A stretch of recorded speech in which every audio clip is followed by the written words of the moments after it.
Hello everyone, welcome to Priya classes. यहाँ पे हम उत्तर प्रदेश पीसीएस प्रारंभिक परीक्षा सामान्य अध्ययन पेपर फर्स्ट को आज हम डिस्कस करेंगे 2020 का। और हम पूरी कोशिश करेंगे कि आपको लगभग 10 वर्षों के previous year question paper in दिनों आपको पीसीएस परीक्षा से पहले प्रोवाइड करवा पाएँ। और जो एग्ज़ाम है हमारा उसके लगभग 48 दिन बचे हैं और उसमें आपको काफ़ी कुछ कवर करना है, जिसमें सबसे ज़्यादा महत्वपूर्ण आपका करंट अफेयर है और उसके बाद घटना चक्र, पूर्वावलोकन और थर्ड नंबर पे हमारा प्रीवियस ईयर क्वेश्चन पेपर। तो ये काफ़ी ज़्यादा इंपॉर्टेंट होंगे एग्ज़ाम की दृष्टि से और इनको पढ़ना ही है हर हाल में। ठीक है, तो यहाँ पे हम पूरी कोशिश कर रहे हैं आपको कि कम से कम 10 वर्षों के प्रीवियस ईयर क्वेश्चन पेपर आपको प्रोवाइड करवा सकें। तो चलिए हम अपने वीडियो को स्टार्ट करते हैं। देखिए यहाँ पे आप देख सकते हैं कि 2020 में जो पूछे गए प्रश्नों की संख्या है, किस विषय से कितने क्वेश्चंस पूछे गए हैं, तो ये आप यहाँ पे भली भांति देख पा रहे होंगे। देखिए सामान्य अध्ययन जो विज्ञान एवं प्रौद्योगिकी है आपका, उसमें आपसे 13 प्रश्न पूछे गए थे। इतिहास में 16, भारतीय राष्ट्रीय आंदोलन में 8 प्रश्न पूछे गए थे, भारतीय राज्य व्यवस्था में 21 और भारतीय अर्थव्यवस्था में 10, भारतीय कृषि, वाणिज्य एवं व्यापार में 4, जनसंख्या, पर्यावरण एवं नगरीकरण में 16, विश्व का जो भूगोल है भारत का उसमें 21, अंतर्राष्ट्रीय और राष्ट्रीय घटनाओं से करंट अफेयर से तो काफ़ी प्रश्न पूछे गए थे, पर यहाँ पे संख्या नहीं दी गई है। लगभग लेटेस्ट में 35 प्रश्न करंट अफेयर से बनते ही हैं और आपका जो उत्तर प्रदेश विषय से उससे भी काफ़ी प्रश्न बनते हैं। खेल कूद ये सब तो करंट अफेयर से रिलेटेड है और विविध से बहुत ज़्यादा प्रश्न पूछे गए हैं, 35 आप देख पा रहे होंगे। देखिए हमारा फर्स्ट प्रश्न है सामान्य विज्ञान एवं प्रौद्योगिकी से। देखिए निम्नलिखित में से किस प्राकृतिक पदार्थ में लौह विद्यमान है? ठीक है, तो ये आपका मायोग्लोबिन। इसकी जो व्याख्या है ये आप लोग पढ़ लीजिए। जीन के भीतर जो अनुक्रम आधार में परिवर्तन कहलाता है इसे कहते हैं उत्परिवर्तन और इसका जो सिद्धांत है किसने प्रतिपादित किया है? तो हुंगो डी ब्रेज ने किया है। देखिए फायर अलार्म में निम्नलिखित में से किसका प्रयोग किया जाता है? तो ये फोटोसेल का प्रयोग किया जाता है फायर अलार्म में। निम्नलिखित में से कौन सा बहुलक एक थर्मोप्लास्टिक नहीं है? देखिए नियोप्रीन एक थर्मोप्लास्टिक बहुलक नहीं है, ये एक थर्मोसेटिंग बहुलक है। ठीक है, चलिए नेक्स्ट देखते हैं। मानव शरीर में प्रोटीन का पाचन निम्नलिखित में से किस अंग से प्रारंभ होता है? ठीक है, मानव शरीर में प्रोटीन का पाचन पूछ रहा है किस अंग से प्रारंभ होता है? तो ये आपका आमाशय से प्रारंभ होता है। मानव आहार में पालिश किए हुए चावल के उपयोग से निम्नलिखित में से कौन सा रोग हो जाता है? तो ये बेरी रोग हो जाता है पालिश किए हुए चावल से। निम्नलिखित में से कौन सा विटामिन मनुष्य में रक्त के जमने के लिए जिम्मेदार है? तो ये विटामिन के है जो रक्त के जमने के लिए जिम्मेदार है। किसी व्यक्ति में यदि विटामिन के नहीं होता है तो उसके शरीर का सारा रक्त जो है वो बह जाता है दुर्घटना के दौरान।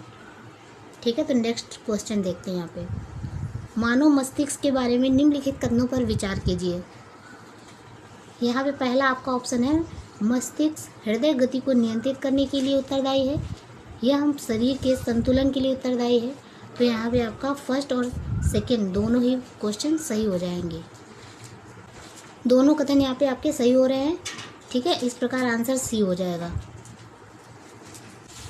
निम्नलिखित में से कौन सा पदार्थ वृक्ष से प्राप्त होता है? ठीक है, तो ये हींग जो है वो आपका वृक्ष से प्राप्त होता है। हींग आपका वृक्ष से प्राप्त होता है। नीचे दो कथन दिए गए हैं, इनमें से एक को कथन ए दूसरे को कारण आर कहा गया है। चलिए इनको देख लेते हैं। सुक्रोज की अपेक्षा प्रतीप शर्करा जो होता है वो अधिक मधुर होता है। ठीक है, प्रतीप शर्करा को सुक्रोज के जल अपघटन से प्राप्त किया जा सकता है।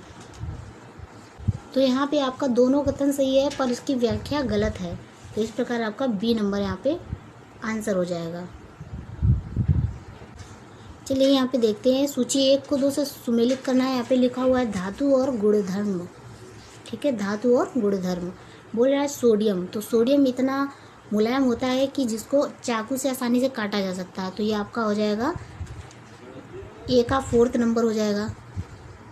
देखिए पारा जो है वो कमरे के ताप पर द्रव है, तो ये आपका ये हो जाएगा चांदी जो है विद्युत का अच्छा सुचालक है और शीशा जो है वो आपका ऊष्मा का कुचालक है। इस प्रकार यहाँ पे आप इसकी व्याख्या देख सकते हैं। इसमें लिखा हुआ है शीशा जो है ऊष्मा का कुचालक है, चांदी विद्युत का सुचालक है, पारे एकमात्र धातु है जो कमरे के ताप द्रव अवस्था में रहते हैं, सोडियम को इतना सॉफ्ट होता है कि इसको आसानी से चाकू से काटा जा सकता है। चलिए नेक्स्ट देखते हैं, निम्नलिखित में से कौन सा कृत्रिम पदार्थ नहीं है? तो ये आपका फाइब्रोइन है। फाइब्रोइन जो है वो कृत्रिम पदार्थ नहीं है, ठीक है, ये एक प्राकृतिक पदार्थ है।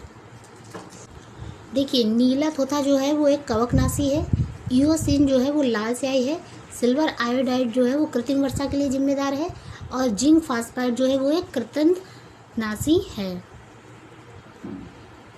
अब यहाँ पे हम देखने वाले हैं भारत का इतिहास। देखिए निम्नलिखित में से किस वंश के शासकों को पुराणों में श्री पर्वती कहा जा गया है? ठीक है, तो इनको इक्ष्वाकु वंशों को श्री पर्वती कहा गया है। मौर्य काल में एग्रोनोमी अधिकारी निम्नलिखित में से किस क्षेत्र से संबंधित थे? तो ये आपके मार्ग निर्माण से संबंधित थे मौर्य काल में एग्रोनोमी अधिकारी। ठीक है, नेक्स्ट देखते हैं। यहाँ पे महाजनपद और राजधानी लिखी है, उनको देख लेते हैं। देखिए मत्स्य जो है उसकी राजधानी है विराटनगर, मत्स्य की राजधानी हो जाएगी विराटनगर। कुरु की राजधानी हो जाएगी इंद्रप्रस्थ। सूरसेन की राजधानी हो जाएगी मथुरा। अस्मक की राजधानी हो जाएगी पोतन। देखिए यहाँ पे दो कथन लिखे हुए हैं, चलिए इनको पढ़ लेते हैं। हमें चोलों के विषय में उनके पूर्ववर्ती राजवंशों की अपेक्षा अधिक जानकारी है। चोल शासकों ने मंदिरों की जो दीवारें हैं उन पर अभिलेख उत्कीर्ण करवाने का चलन प्रारंभ किया, जिसमें उनकी विजयों के ऐतिहासिक विवरण दिए जाते थे। तो ये यहाँ पे आपका ए नंबर सही है, ए नंबर सही है, जिसमें आपका ए और आर दोनों कथन सही है, व्याख्या भी सही है। देखिए निम्नलिखित में से किस भारतीय पुरातत्ववेत्ता ने पहली बार भीमबेटका जो गुफा है उसको देखा और उसके शैल चित्रों को के प्रागैतिहासिक महत्व को खोजा? तो ये थे वीएस वाकंकर। ठीक है, इन्होंने सबसे पहले भीमबेटका की गुफा को देखा और उसके ऐतिहासिक महत्व को समझा। देखिए इस तरह से हड़प्पा के कुछ पुरास्थल दे देते हैं और उनके संघ राज्य और भारत में उनकी किस राज्य में स्थिति है उसके बारे में पूछने के लिए दे देते हैं। तो यहाँ पे हम देख रहे हैं कि बोल रहा है कि बालू किस राज्य से संबंधित है? तो ये बालू आपका, देखिए बालू जो है वो आपका हरियाणा राज्य में स्थित है। मांडा जो है वो जम्मू कश्मीर में, ये सबसे उत्तरी पुरास्थल है हड़प्पा का। पाडरी है वो जो आपका गुजरात में स्थित है और हुलास ये तो उत्तर प्रदेश में स्थित है। उत्तर प्रदेश में कौन कौन से हड़प्पा के पुरास्थल हैं और भी कमेंट करके बताइए आप लोग। निम्नलिखित कथनों पर विचार कीजिए तथा नीचे दिए गए जो कूट हैं उनका सही उत्तर चुनिए। ठीक है, तो मुल्तान के जो सूर्य मंदिर है उसका उल्लेख हेनसोंग आबूज ईद अल-मसूदी अल-बरूनी ने किया था। शामपुर जो यात्रोत्सव सूर्य पूजा से संबंधित है, तो यहाँ पे आपका फर्स्ट और सेकंड दोनों कथन सही हो जाएगा। देखिए यहाँ पूछ रहा है भारत सरकार द्वारा 1919 में ILO के वाशिंगटन सम्मेलन में मजदूरों के प्रतिनिधि के रूप में निम्नलिखित में से किसे भेजा गया था? ठीक है, तो ये NN जोशी जी को भेजा गया था। 1919 में ILO के वाशिंगटन सम्मेलन में मजदूरों का प्रतिनिधि के रूप में भेजा गया था LM जोशी। देखिए यहाँ पे लिखा हुआ है सूची 1 को 2 से सुमेलित करना है। देखिए सिंधु घाटी जो सभ्यता थी वो एक नगरी सभ्यता थी। उत्तर वैदिक जो समाज था, उत्तर वैदिक समाज जो था वो कृषक था। ऋग्वैदिक समाज जो था वो आपका चारागाह से संबंधित था और मध्यकाल में जमींदारी स्टार्ट हुई। देखिए यहाँ पे कुछ ग्रंथों के नाम दिए गए हैं और उनका कालानुक्रम के अनुसार उनको सेट करना, व्यवस्थित करना है। ठीक है, तो फतवा जहांदारी, पृथ्वीराज रासो, किताब उल हिंद, तबकात नासरी। चलिए इसकी व्याख्या देख लेते हैं। यहाँ पे देखिए, किताबुल हिंद की जो रचना वो अलबरूनी ने की थी। चंद्रवरदाई की जो रचना वो पृथ्वीराज रासो ने की थी। तबकात नासिरी रचना मिनहाज उन सिराज ने की थी। फतवा-ए जहांदारी की रचना जियाउद्दीन बरनी ने की थी। अतः इनका जो सही कालानुक्रम है वो है किताबुल हिंद फर्स्ट नंबर पे, पृथ्वीराज रासो सेकेंड नंबर पे, तबकात नासिरी थर्ड नंबर पे, फतवा-ए जहांदारी फोर्थ नंबर पे। इस प्रकार जो आपका उत्तर है वो हो जाएगा डी, 3, 2, 4, 1।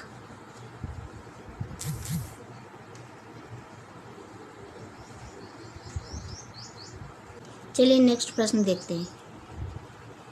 1687 में जब औरंगजेब ने गोलकुंडा के किले पर अधिकार किया, उस समय गोलकुंडा का शासक कौन था? ठीक है, तो ये थे आपके अबुल हसन कुतुब शाह। ठीक है, कौन थे? अबुल हसन कुतुब शाह। जब आप घटना चक्र पूर्वावलोकन से प्रैक्टिस करेंगे तब आपको काफ़ी प्रश्न ऐसे मिलेंगे, क्योंकि वो इस समय के जो लेटेस्ट क्वेश्चन है ये सारे प्रीवियस ईयर के उसमें दे रखे हैं अच्छे से। चलिए नेक्स्ट प्रश्न देखते हैं। निम्नलिखित कथनों में कौन सा कथन यहाँ पे सही है? अकबर ने लड़कों और लड़कियों की विवाह की आयु निर्धारित करने का प्रयास किया था। अकबर ने लड़कियों को अभिभावकों के दबाव से अलग स्वयं की इच्छा से विवाह करने की स्वतंत्रता दी थी। तो ये यहाँ पे दोनों कथन आपके सही हैं, फर्स्ट और सेकंड दोनों वाक्य यहाँ पे सही है। देखिए, दीवाने तन जो थे वो जागीर व वेतन को देखते थे। मुस्तरफी जो थे वो राज्य की आय व्यय का निरीक्षण करते थे। जो मुशरिफ थे वो कार्यालय को संभालने के लिए थे, और जो वाक्यान्वेष थे ये प्रमुख घटनाओं व फरमानों को सूचीबद्ध करते थे। चलिए नेक्स्ट देखते हैं यहाँ पे।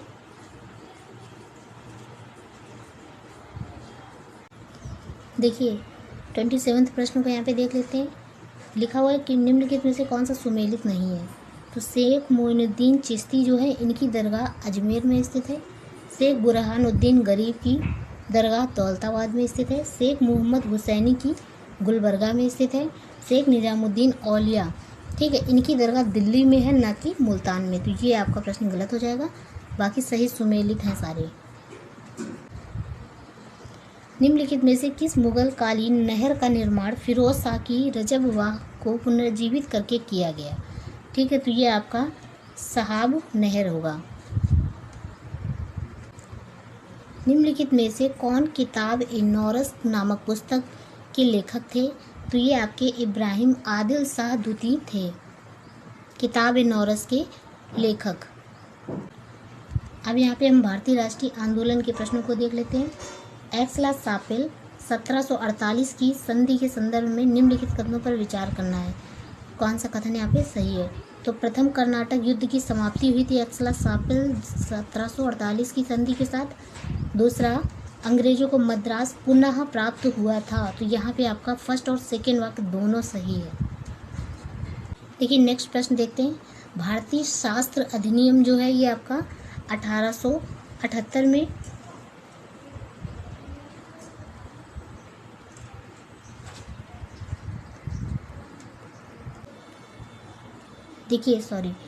भारतीय शास्त्र अधिनियम 1878 में है। शाही पद अधिनियम 1876 में है। और भारतीय उच्च न्यायालय अधिनियम जो है ये आपका 1861 में है।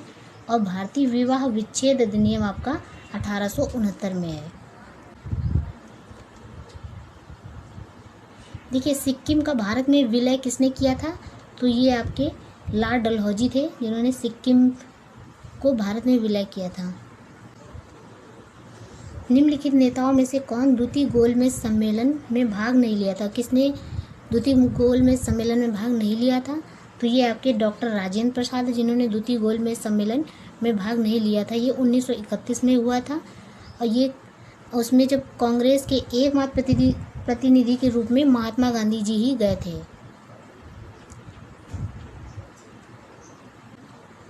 देखिए नेक्स्ट प्रश्न में देखते हैं। जजमानी जो है ये उत्तर भारत में प्रचलित है। बाराबलूर जो है ये आपका महाराष्ट्र में है। मिरासी जो है ये आपका तमिलनाडु में, और अडाडे कर्नाटक से। देखिए, जजमानी प्रथा जो है ये उत्तर भारत से संबंधित है। 12 बलूट प्रथा जो है ये महाराष्ट्र से संबंधित है। जजमानी प्रथा का नाम ही है ये 12 बलूट। ठीक है, अडाडे तथा जो मिरासी है वो क्रमशः कर्नाटक और तमिलनाडु से संबंधित हैं। चलिए नेक्स्ट प्रश्न देखते हैं। देखिए, the story of my deportation ये लाला लाजपत राय की पुस्तक है। गीता रहस्य ये आपकी बाल गंगाधर तिलक की है। द नेशन इन मेकिंग, ठीक है, तो ये द नेशन इन मेकिंग ये आपकी सुरेंद्रनाथ बनर्जी की है।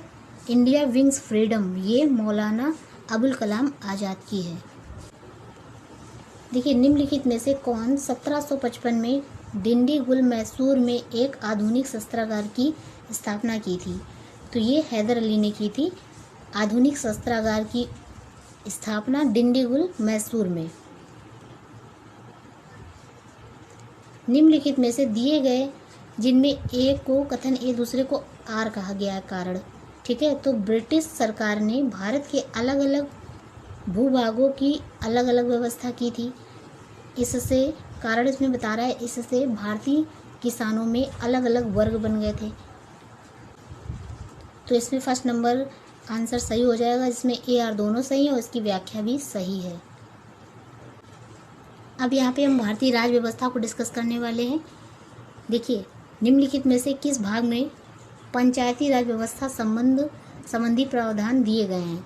तो ये आपका भाग 9 में पंचायती राज व्यवस्था से संबंधित प्रावधान दिए गए हैं और यह प्रावधान जो है 73वां संविधान संशोधन 1992 में भारतीय संविधान के भाग 9 के रूप में जोड़ा गया है, जो सत्ता के विकेंद्रीकरण के सिद्धांत का अनुकरण करता है और इस व्याख्या में त्रिस्तरीय पंचायतों के गठन का प्रावधान है। नेक्स्ट देखते हैं, भारतीय संघात्मक व्यवस्था में तृतीय तल कब जोड़ा गया? ठीक है, ये प्रश्न देखिए, तृतीय तल कब जोड़ा गया? तो ये 1952 में ही तृतीय तल जोड़ा गया था। निम्नलिखित में से कौन सा संविधान के अनुच्छेद 3 के तहत संसद के एक कानून द्वारा संभव नहीं है? तो ये नए राज्यों का गठन ये संभव है, राज्यों के क्षेत्रों में परिवर्तन ये भी संभव है, राज्यों की सीमाओं में परिवर्तन भी संभव है, लेकिन नए राज्यों का प्रवेश यहाँ पे भाग 3 से अनुच्छेद 3 से संबंधित नहीं है। निम्नलिखित में से कौन सा पदाधिकारियों को हटाने में संसद की कोई भूमिका नहीं है? तो यहाँ पे आपका अध्यक्ष संघ लोक सेवा आयोग को संसद नहीं हटा सकती है, बाकी सबको संसद हटा सकती है। ठीक है, तो आपका ये थर्ड डी नंबर सही हो जाएगा। पंचायतों के लिए कराए जाने वाले सभी निर्वाचनों के संचालन का जो अधीक्षण निदेशन नियंत्रण निहित होता है, ये होता है राज्य निर्वाचन आयोग में। निम्नलिखित युग्मों में से कौन सा एक सही सुमेलित नहीं है? तो यहाँ पे देखिए, अंतर्राज्य जो परिषद है वो अनुच्छेद 263 के अंतर्गत आती है। ठीक है, वित्त आयोग का जो है ये 280 के अंतर्गत, आर्टिकल 280 के अंतर्गत आती है। और प्रशासनिक जो न्यायाधिकरण है ये अनुच्छेद 323 का के अंतर्गत नहीं आती है। और संघ लोक सेवा आयोग जो है ये आपका 315 के अंतर्गत ही आती है, यानी कि आपका सी नंबर यहाँ पे गलत नहीं सुमेलित है, बाकी सभी सही सुमेलित हैं, क्योंकि इसमें प्रशासनिक न्यायाधिकरण नहीं बल्कि प्रशासनिक अधिकरण से संबंधित है आपका 323 का। भारतीय संविधान का कौन सा अनुच्छेद केंद्रीय सतर्कता आयोग का वर्णन करता है? ठीक है, तो इनमें से कोई भी ऐसा अनुच्छेद नहीं है जो केंद्रीय सतर्कता आयोग से का वर्णन करता हो, यहाँ पे सभी अलग हैं। ठीक है, तो आप बताइए कि कौन सा अनुच्छेद है जो केंद्रीय सतर्कता आयोग का वर्णन करता है। इस प्रकार यहाँ पे डी नंबर आंसर सही हो जाएगा।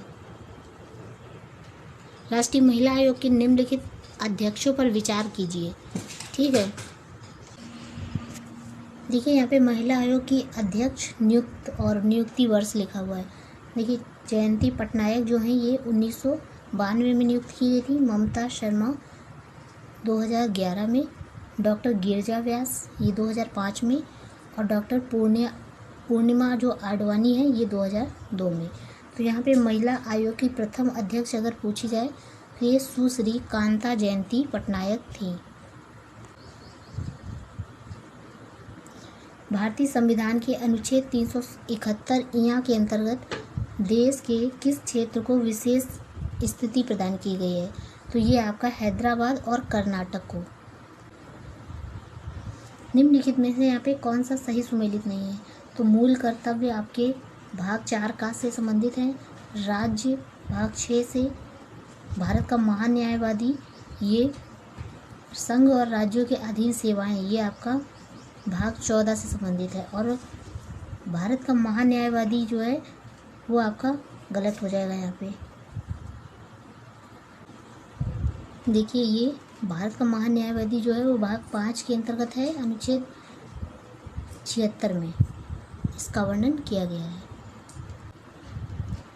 देखिए भारतीय संसद की सबसे बड़ी समिति कौन सी है? तो ये आपकी प्राक्कलन समिति है। भारतीय संविधान के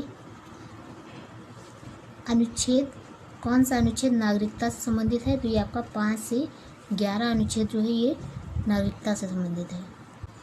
देखिए भारतीय राजनीतिक व्यवस्था की प्रकृति में निरंतरता एवं परिवर्तन के तत्व मूर्त रूप से पाए जाते हैं। भारतीय राजनीतिक व्यवस्था निम्न राजनीतिक कार्य शैलियों जैसे आधुनिक शैली, परंपरागत शैली और सत शैली के तत्व समाहित हैं। तो यहाँ पे आपका दोनों वाक्य यहाँ पे सही है, ए आर दोनों सही है, इसकी व्याख्या भी सही है। देखिए राज्यों में मुख्यमंत्री सहित मंत्रिपरिषद में मंत्रियों की जो न्यूनतम संख्या है वो क्या होगी हो सकती है? तो ये आपकी 12 हो सकती है। मंत्रियों की न्यूनतम संख्या 12 हो सकती है। भारत के सर्वोच्च न्यायालय ने संविधान के आधारभूत ढांचे के सिद्धांत को स्पष्ट किया है केशवानंद भारतीवाद 1973 में। ठीक है, निम्नलिखित में से कौन सा सही सुमेलित नहीं है? देखिए अनुच्छेद 39A जिसमें समान न्याय एवं निःशुल्क विधिक सहायता है, अनुच्छेद 40 जिसमें ग्राम पंचायतों का संगठन, अनुच्छेद 44 समान नागरिक संहिता, अनुच्छेद 48 ये न्यायपालिका व कार्यपालिका, न्यायपालिका का कार्यपालिका से पृथक्करण। तो ये आपका गलत है, सही सुमेलित नहीं है, बाकी सभी सही सुमेलित है। इसमें आपका अनुच्छेद 48 कृषि व पशुपालन का संगठन से संबंधित है। भारत के महान्यायवादी के संदर्भ में निम्नलिखित में से कौन सा विचार सही है? देखिए राष्ट्रपति किसी ऐसे व्यक्ति को नियुक्ति करेगा जो उच्चतम न्यायालय के न्यायाधीश के रूप में नियुक्त किए गए हैं करने के लिए अर्ह है। महान्यायवादी इतना पारिश्रमिक प्राप्त करेगा जो संसद अवधारित करे। ठीक है, तो यहाँ पे केवल एक सही है, पहला नंबर। नेक्स्ट प्रश्न देखते हैं। ठीक है, देखते हैं। भारतीय संघात्मक व्यवस्था को अर्धसंघात्मक कहा गया है। भारत में एक स्वतंत्र न्यायपालिका है जिसे न्यायिक पुनरीक्षण का अधिकार है। तो यहाँ पे आपका ए आर दोनों सही है पर व्याख्या गलत है। देखिए निम्नलिखित में से किस पर गतिरोध दूर करने हेतु लोकसभा और राज्यसभा की संयुक्त बैठक हो सकती है? तो ये आपकी सामान्य विधेयक से हो सकती है। अनुच्छेद 108 ठीक है, 108 के तहत देखिए अनुच्छेद 61 और उसका प्रावधान देखना है। अनुच्छेद 61 से के द्वारा राष्ट्रपति को पर महाभियोग लगाया जा सकता है। अनुच्छेद 67 खा इसमें उपराष्ट्रपति को हटाया जा सकता है, और अनुच्छेद 94 स्पीकर को हटाया जा सकता है। अनुच्छेद 90 राज्यसभा के उपसभापति को हटाया जा सकता है। इस प्रकार यहाँ पे आपका सी आंसर सही हो जाएगा। देखिए भारत की संविधान सभा ने निम्नलिखित में से किस तिथि को राष्ट्रीय ध्वज को अपनाया? तो ये 22 जुलाई 1947 में, सी आंसर सही हो जाएगा। देखिए भारतीय अर्थव्यवस्था, ठीक है, अब हम यहाँ पे भारतीय अर्थव्यवस्था को डिस्कस करने वाले हैं। राज्य व्यवस्था हमारी कंप्लीट हो चुकी है। निम्नलिखित समितियों में से किसमें मात्र पोषक तत्वों की आवश्यकता के आधार पर गरीबी रेखा का निर्धारण किया गया है? तो ये अलग समिति है।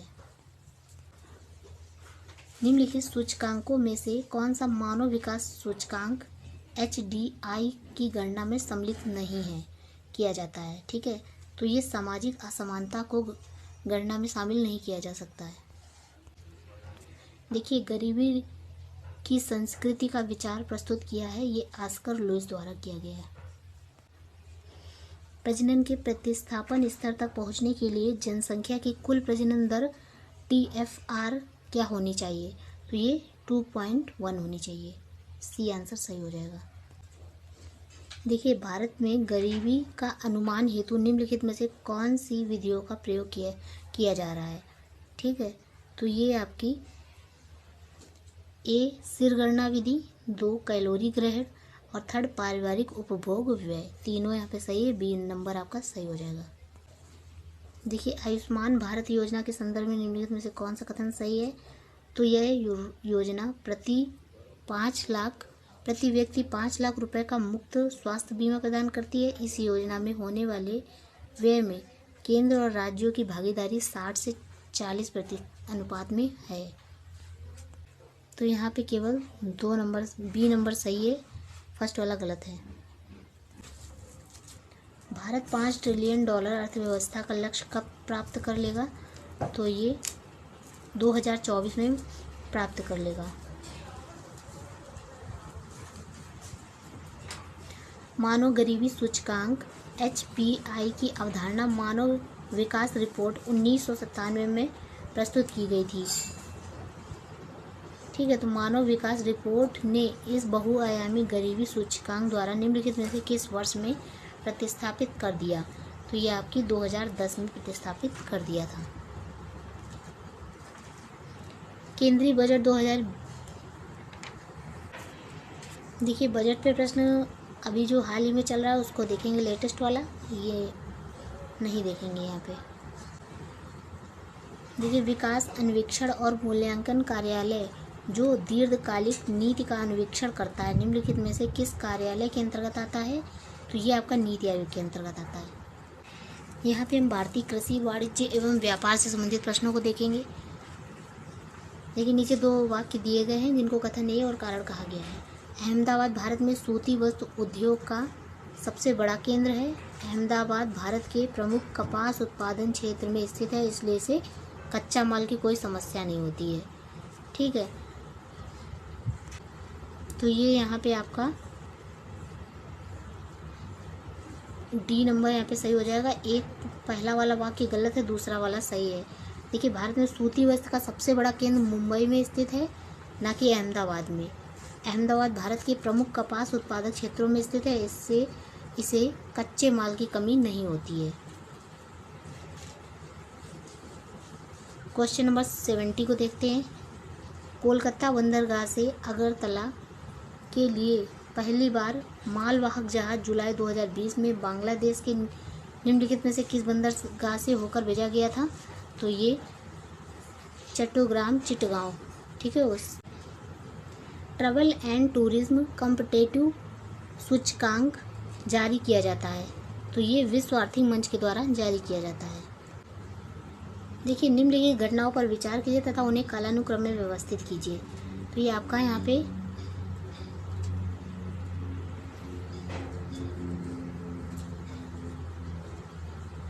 देखिए, क्षेत्रीय ग्रामीण बैंक नाबार्ड जो है 1975 में स्थापित हुआ था। स्वयं सहायता समूह का बैंक 1982 में और लिंकेज कार्यक्रम आपका 1992-93। किसान क्रेडिट कार्ड योजना 1998 में स्टार्ट की गई थी, इसकी स्थापना की गई थी। देखिए, जनसंख्या, पर्यावरण एवं नगरीकरण से संबंधित प्रश्नों को देखेंगे। 20वीं सदी के 80 के दशक के मध्य विकास में नकारात्मक पक्षों पर विस्तार से चर्चा की गई है। निम्नलिखित में से कौन सा एक सही उनमें से महत्वपूर्ण नहीं था? ठीक है, तो ये आपका राजनीति एवं विकास महत्वपूर्ण नहीं था, जबकि प्राकृतिक संसाधनों का क्षरण, पर्यावरण प्रदूषण, जन सामान्य का विस्थापन एवं पुनर्वास महत्वपूर्ण था। देखिए, वर्ष 1987 में संयुक्त राष्ट्र में पर्यावरण से संबंधित एक प्रतिवेदन की प्रस्तुति के उपरांत धारणी विकास सस्टेनेबल डेवलपमेंट पर चर्चा आरंभ हुई थी। वह प्रतिवेदन था, ये आवर कॉमन फ्यूचर था। देखिए, वर्ष 1962 में प्रकाशित पुस्तक साइलेंट स्प्रिंग, जिससे विश्व के पर्यावरण आंदोलन को गति मिली, के लेखक हैं तो ये रेचल कार्सन हैं। 1962 में प्रकाशित है साइलेंट स्प्रिंग। निम्नलिखित में से कौन सा एक वन्य प्राणियों के विलुप्तीकरण का प्रमुख कारण नहीं है? तो ये आपका जनसंख्या की तीव्र वृद्धि। ठीक है, ये प्राकृतिक कारण नहीं है वन्य जीवों के विलुप्तीकरण का। भारत सरकार द्वारा जुलाई 2020 में बाघों की गणना 2008-18 पर जारी विस्तृत प्रतिवेदन के संदर्भ में निम्नलिखित में से कौन सा सही है? तो भारत में विश्व की कुल बाघों की आबादी का 70% है और भारत के लगभग 30% बाघ अभ्यारण्यों के बाहर रहते हैं। हालांकि ये करंट अफेयर का प्रश्न है, पर एक बार देख लेते हैं इसको। तो यहाँ पे आपका सी नंबर आंसर सही हो जाएगा।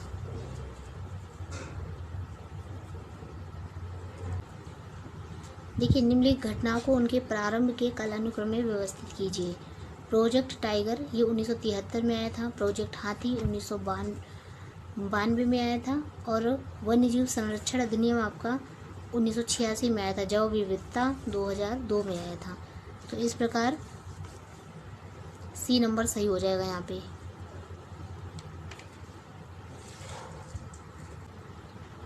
देखिए, एक पारिस्थितिकी तंत्र के विभिन्न घटकों से होकर पोषक तत्वों का गुजरना कहलाता है जैव भू रसायन चक्र। हरित गृह प्रभाव ग्रीन हाउस इफेक्ट के अभाव में भू सतह का औसत तापमान होगा -18 डिग्री सेंटीग्रेड। समुदायों का पूर्ण क्रम जो क्रमशः एक निश्चित स्थान पर बदलता है कहलाता है सीयर। निम्नलिखित में से कौन सा एक प्राकृतिक रूप से वायुमंडल में पाई जाने वाली ग्रीन हाउस इफेक्ट गैस नहीं है? तो नाइट्रोजन ऑक्साइड ये आपकी ग्रीन हाउस इफेक्ट गैस नहीं है, जबकि मीथेन, कार्बन डाइऑक्साइड, ओजोन ये इफेक्ट गैस है। देखिए, समानता पर्यावरण को निम्न प्रकार से वर्गीकृत किया जा सकता है। निम्नलिखित में से कौन सा एक इस वर्गीकरण का अंश नहीं है? तो ये आपका परिचालन पर्यावरण इसका अंश नहीं है। पारिस्थितिकी संक्रमण अवधारणा का सर्वप्रथम प्रयोग किसने किया था? तो एल्टन द्वारा किया गया था। निम्नलिखित में से कौन सा वैश्विक ताप वृद्धि यानी ग्लोबल वार्मिंग का प्रभाव है? तो ये सभी हैं। समुद्र जल तल का बढ़ना, हिमनद का पिघलना, बीमारियों का फैलना, प्रवाल भित्ति का विरंजन होना, ये चारों यहाँ पे सही हैं। देखिए, इन घटनाओं को कालानुक्रम में व्यवस्थित करना है तो यहाँ पे आपका बी नंबर यहाँ पे सही हो जाएगा। सबसे पहले 4th नंबर जिसमें the limit to growth report का प्रकाश, फिर 2nd नंबर बटलैंड आयोग रिपोर्ट का प्रकाशन, फिर 3rd नंबर मॉन्ट्रियल प्रोटोकॉल का प्रवर्तन और फिर 1st नंबर है रियो पृथ्वी शिखर सम्मेलन। इस प्रकार बी ऑप्शन यहाँ पे सही है। चलिए, यहाँ पे हम विश्व एवं भारत के भूगोल के प्रश्नों को भी देख लेते हैं। निम्नलिखित जनजातियों में से कौन सा भारत के अंडमान और निकोबार द्वीप समूहों की मूल निवासी नहीं है?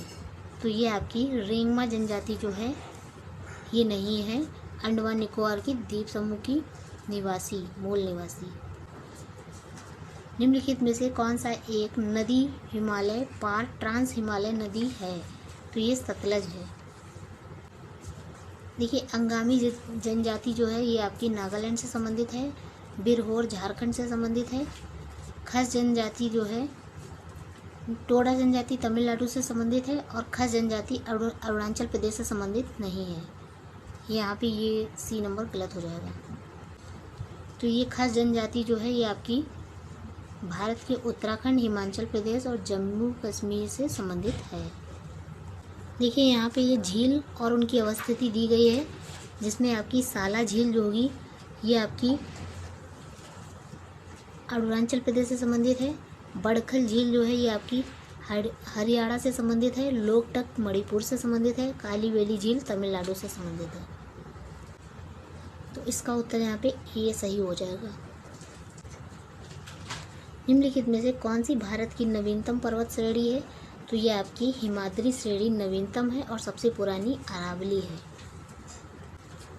देखिए यहाँ पे राष्ट्रीय उद्यान दिए गए हैं और राज्य दिए गए हैं। ठीक है, तो इंद्रावती जो है आपका वो छत्तीसगढ़ राज्य में, राष्ट्रीय उद्यान छत्तीसगढ़ राज्य में स्थित है। मोल्लेम आपका गोवा राज्य में स्थित है। कलेसर जो है वो आपका हरियाणा राज्य में स्थित है और बेतवा झारखंड राज्य में स्थित है राष्ट्रीय उद्यान। देखिए निम्नलिखित में से यहाँ पे कौन सा सुमेलित नहीं है? खनिज है और उत्खनन शहर है। तो तांबा जो है वो आपका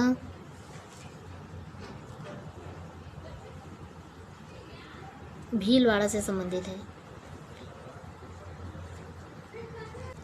देखिए ये यहाँ पे सी नंबर सही हो जाएगा, जिसमें आपका तांबा भीलवाड़ा से संबंधित है। लॉयस्क बेल्लारी से संबंधित है। मैग्नीज आपकी चित्रदुर्ग से संबंधित है। बॉक्साइट आपका कटनी से संबंधित है। देखिए कश्मीर घाटी स्थित है। ये आपकी पीर पंजाल और हिमाद्री पर्वत श्रेणियों के मध्य स्थित है। निम्नलिखित लिखा हुआ है, यमुना नदी की निम्नलिखित में से सहायक नदियों पर विचार कीजिए तथा उन्हें पश्चिम से पूर्व की ओर व्यवस्थित कीजिए।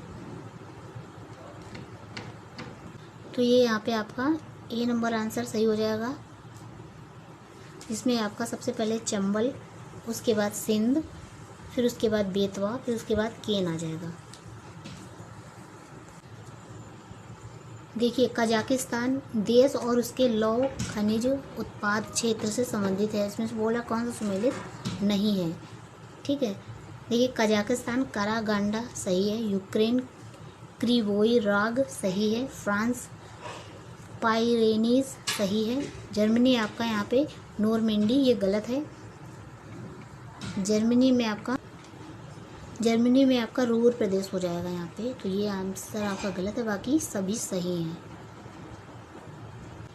आप एक बार यहाँ पे इसकी व्याख्या देख सकते हैं। चलिए नेक्स्ट प्रश्न देखते हैं। विश्व के निम्नलिखित प्रदेशों में से किसमें खट्टे रसीले फलों का उत्पादन बहुत विकसित होता है? तो ये आपका भूमध्य सागरीय प्रदेश जो होता है, उसका जो एरिया होता है वहाँ पे खट्टे रसीले फलों के बड़े बड़े बागान पाए जाते हैं। देखिए इसमें भी उष्णकटिबंधीय चक्रवात दिए गए और देशों के नाम दिए गए हैं, तो इनको मैच करना है। देखिए जो आपका विली विलेज है ये आपका ऑस्ट्रेलिया में है। ठीक है, हैरिकेन आपके संयुक्त राज्य अमेरिका में है। टाइफून्स आपके ठीक है, तो टाइफून्स आपका हो जाएगा चीन में और बैगू हो जाएंगे फिलीपाइंस में।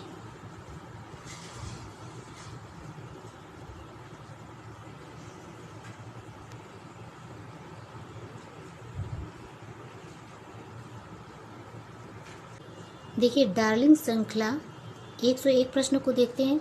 डार्लिंग श्रृंखला ऑस्ट्रेलिया के निम्नलिखित तटों में से किस पर अवस्थित है? तो ये आपकी दक्षिणी पश्चिमी तट पर स्थित है। आप लोग ऑस्ट्रेलिया की जो मैपिंग है उसको अच्छे से कर लीजिएगा। ठीक है, मैपिंग पर विशेष ध्यान देना है। 2 से 3 प्रश्न मैपिंग से आते हैं सीधे। निम्नलिखित में से कौन सी महासागरीय धारा हिंद महासागर से संबंधित है? तो ये आपकी अगुलहास धारा जो है ये हिंद महासागर से संबंधित है। कनारी धारा आपकी अटलांटिक महासागर से संबंधित है। फ्लोरिडा अटलांटिक, अगुलहास हिंद और क्यूराइल धारा प्रशांत महासागर से संबंधित है। देखिए यहाँ पे देखिए सूची 1 को 2 से सुमेलित करना है। यहाँ पे लिखा हुआ नरजाति समूह और देश। यहूदी जो है आपके वो इज़राइल में है रहते हैं। टेडा जो है वो आपके लीबिया में रहते हैं। बेजा ये मिस्र में और लूर आपके ईरान में स्थित लोग रहते हैं। निम्नलिखित में से कौन सा यहाँ पे सुमेलित नहीं है? तो मोरक्को की जो राजधानी है वो रबात है, सही है।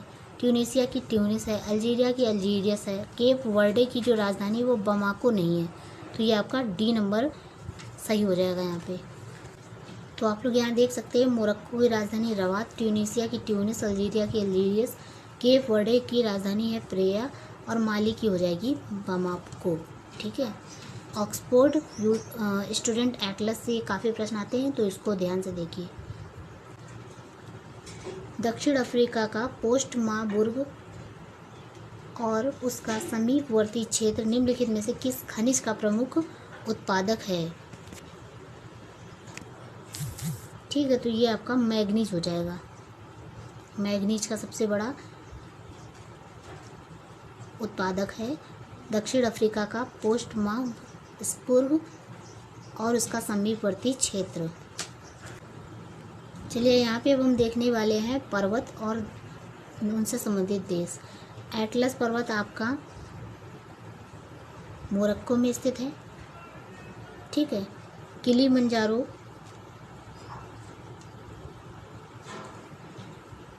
तंजानिया में स्थित है। चिम्बारोजो,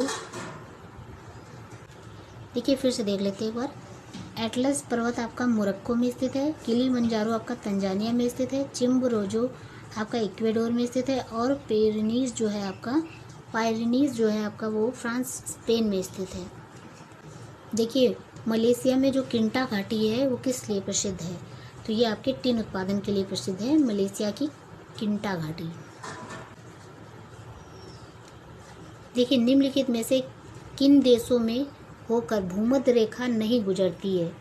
ठीक है, तो ये आपका डी नंबर है, जिसमें आपका 3rd और 4 यानी कि भूमध्य रेखी गिनी और रवांडा। ठीक है, तो भूमध्य रेखी गिनी और रवांडा आपका इससे होकर भूमध्य रेखा नहीं गुजरती, बाकी गैबोन सोमालिया से होकर गुजरती है। टोटल कितने देशों से होकर गुजरती है? तो आपके टोटल 13 देशों से होकर गुजरती है भूमध्य रेखा। वो देश कौन कौन से हैं? चलिए इनको एक बार रीडिंग मार लेते हैं। देखिए, कांगो लोकतांत्रिक गणराज्य, Uganda, Somalia, Gabon, Maldives, Kiribati, Kenya, Indonesia, Brazil, Ecuador, Colombia, Sao Tome Principe. देखिए, राष्ट्रीय चंबल अभ्यारण्य निम्नलिखित में से किस राज्य का हिस्सा नहीं है? तो ये यहाँ पे आपका सी नंबर सही हो जाएगा। हरियाणा राज्य का हिस्सा नहीं है, जबकि उत्तर प्रदेश, मध्य प्रदेश और राजस्थान का हिस्सा है। चलिए, अब यहाँ पे हम उत्तर प्रदेश विशेष के प्रश्नों को भी देख लेते हैं, जिसमें उत्तर प्रदेश के कुल ऐसे शहर जो स्मार्ट सिटी की योजना से आच्छादित हैं। तो ये आपके 10 ऐसे शहर हैं जो स्मार्ट सिटी योजना से आच्छादित हैं। देख लीजिए शहर, जिसमें से आपका वाराणसी, प्रयागराज, कानपुर, लखनऊ, बरेली, झांसी, मुरादाबाद, अलीगढ़, सहारनपुर और आगरा थे। उत्तर प्रदेश के कानपुर और लखनऊ नगर किस भारतीय जनगणना के वर्ष में 10 लाखी नगर बने? ठीक है, तो ये क्रमशः 1971 से 1981 में 10 लाखी बने। ये जो था ये करंट अफेयर से रिलेटेड क्वेश्चन है, इसको देख लेते हैं। फिर भी उत्तर प्रदेश मंत्रिमंडल ने 29 जुलाई 2020 को निम्नलिखित नगरों में से किसमें राष्ट्रीय विधि विश्वविद्यालय की स्थापना का अनुमोदन किया? तो ये आपका प्रयागराज हो जाएगा। ये 2018 का करंट अफेयर से रिलेटेड प्रश्न है। उत्तर प्रदेश के निम्नलिखित जिलों में से किसमें 2018 में फ्रांस के सहयोग से एक वृहद सौर ऊर्जा संयंत्र ठीक है स्थापित किया है? तो ये आपका मिर्ज़ापुर में किया गया था। देखिए, उत्तर प्रदेश में बायोटेक्नोलॉजी पार्क निम्नलिखित में से स्थानों पर स्थित है? तो ये आपका लखनऊ में स्थित है। देखिए, राष्ट्रीय स्वच्छ वायु कार्यक्रम केंद्र सरकार द्वारा किस वर्ष प्रारंभ किया गया था? तो 2019 में। अटल नवोन्मेष मिशन किस विभाग की पहल है? तो ये आपकी नीति आयोग की पहल है। समन्वित बाल विकास परियोजना के अंतर्गत निम्नलिखित में से कौन सा सही सुमेलित नहीं है? तो ये आपका परिवार नियोजन सही सुमेलित नहीं है, जबकि पूरक पोषण, टीकाकरण, पोषण एवं स्वास्थ्य शिक्षा सुमेलित है। देखिए, सीमांत व्यक्ति के नाम से या मार्जिनल मैन के नाम से संकल्पना का प्रतिपादन किसने किया था? तो ये आपके रॉबर्ट ई पार्क हैं। तो यहाँ से अब सारे प्रश्न आपके करंट अफेयर से हैं, ये ज़्यादा इम्पोर्टेंट नहीं है। यहाँ पे आप देख सकते हैं, पर कुछ चीज़ें यहाँ पे भी इम्पोर्टेंट हैं, इनको देख लेते हैं। देखिए कौन सा सही सुमेलित नहीं है, तो ये आपका ए नंबर सही सुमेलित नहीं है। ईस्ट इंडिया सम्मेलन 2020 सिंगापुर में, ये सम्मेलन सही सुमेलित नहीं है। बाकी G20 सम्मेलन जो आपका 19 वाला ओसाका में हुआ था, G7 सम्मेलन 19 वाला बियारिज़ में हुआ था, ईस्ट इंडिया सम्मेलन 2019 वाला बैंकॉक में हुआ था, और ईस्ट इंडिया सम्मेलन 2020 सिंगापुर में नहीं हुआ था। इसका मेजबान देश जो था वो वियतनाम था। ये भी रामसर साइट वाला प्रश्न भी पुराना हो चुका है, करंट अफेयर से रिलेटेड है।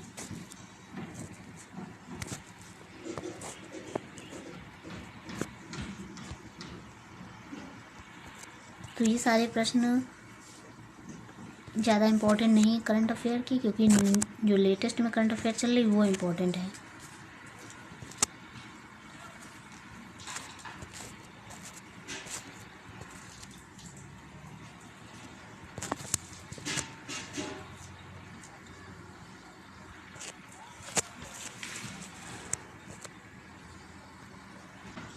यहाँ पे देख लीजिए योजना और वर्ष, पीएम जन आरोग्य अभियान 2018 का है, पीएम वयोवदन योजना आपकी 2017 की है, पीएम रोजगार प्रोत्साहन योजना 2015 की, स्वच्छ भारत अभियान 2014 का है। तो यहाँ से हमारा वीडियो समाप्त होता है। आपको मिलेंगे नेक्स्ट वीडियो में नेक्स्ट अपडेट के साथ। तब तक के लिए जय।